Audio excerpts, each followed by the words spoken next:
Hello friends, வணக்கம். டின்னருக்கு வந்து ஊத்தப்பமும் குழிப்பணியாரமும் பண்ணி தேங்காய் சட்னியோடு சாப்பிட்டாச்சு. மார்னிங் வந்து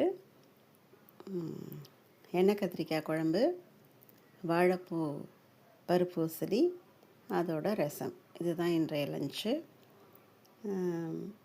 ஊத்தப்பத்துக்கு நார்மலாக வந்து கடுகு உளுத்தம்பருப்புலாம் வறுத்து அதோட வெங்காயம் பச்சை மிளகாலாம் நல்லா வதக்கிட்டு மாவில் போட்டு கலந்து அதே பாணியில் ஊத்தப்பமாக குத்திட்டேன்.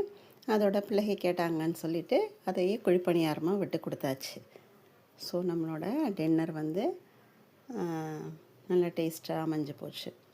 குழிப்பணியாரம் தனியாக வந்து நம்மளோட சேனலில் போட்டிருக்கேன். நீங்கள் கண்டிப்பாக அதை விசிட் பண்ணி பாருங்கள்.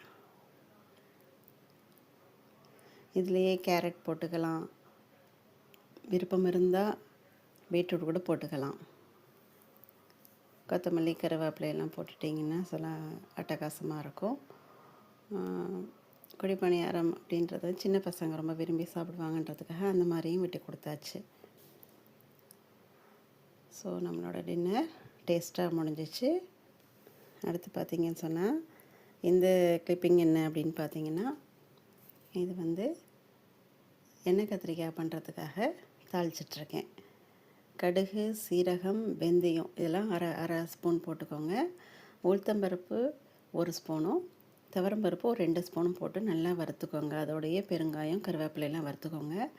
கத்திரிக்காய் சின்ன சின்ன கத்திரிக்காவாக எடுத்து அதை ஒரு பக்கம் கட் பண்ணியிருக்கீங்கன்னா அதுக்கு ஆப்போசிட்டாக கீழ்ப்பக்கம் கட் பண்ணணும். ஸோ அந்த மாதிரி கட் பண்ணி பார்த்துட்டு ஏதாவது பூச்சி இருக்கா அப்படின்னு செக் பண்ணிவிட்டு நம்ம இந்த தனியா மசாலாவை ஸ்டஃப் பண்ணிக்கலாம். தனியா மசாலான்றது என்ன அப்படின்னு சொல்லி கேட்டிங்கன்னா, வர கொத்தமல்லி இருக்கு இல்லையா, கொத்தமல்லி விதை, அந்த கொத்தமல்லி விதை, வரமிளகா, அப்புறம் வந்து கடலைப்பருப்பு, இது 3ஐயும் வறுத்து பொடி பண்ணது தான் அந்த தனியா மசாலா. ஸோ அதை வந்து இதில் ஸ்டஃப் பண்ணிவிட்டு அதையும் சேர்த்து நல்லா வதக்கணும். கொஞ்சம் வந்து என்ன சொன்னோம், லைட்டாக திருப்பணும்னு வச்சுக்கோங்களேன்.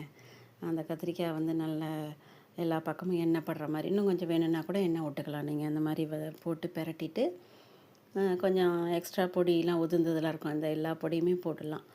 போட்டுட்டு அதோட புளித்தண்ணி கொஞ்சம் கூடுதலாக, மற்ற காயோட கொஞ்சம் கூடுதலான புளித்தண்ணி விட்டு உப்பு மஞ்சப்பொடி போட்டிங்கன்னா நல்லா கொதிக்கும்.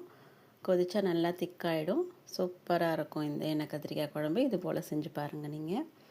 அதுக்கு ஒரு சைட் டிஷ் என்ன அப்படின்னு பார்த்தீங்கன்னா, வாழைப்பூ வந்து பருப்பு போட்டு உசிலியாக ரெடி பண்ணியிருக்கேன். ஸோ அதுக்கு இதுக்கு நல்ல காம்பினேஷனாக இருந்தது. அதோட பருப்பும் வச்சுருக்கேன். ஸோ பருப்பு சாதத்துக்கும் இந்த குழம்பு தொட்டுக்கலாம்.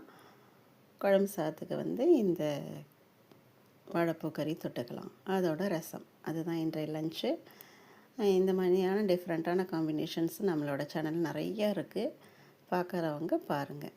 நல்லா இருந்ததுன்னா ஷேர் பண்ணி சப்ஸ்கிரைப் பண்ணுங்கள். இதுவரையும் கொடுத்த ஆதரவுக்கு நன்றி. தேங்க்யூ.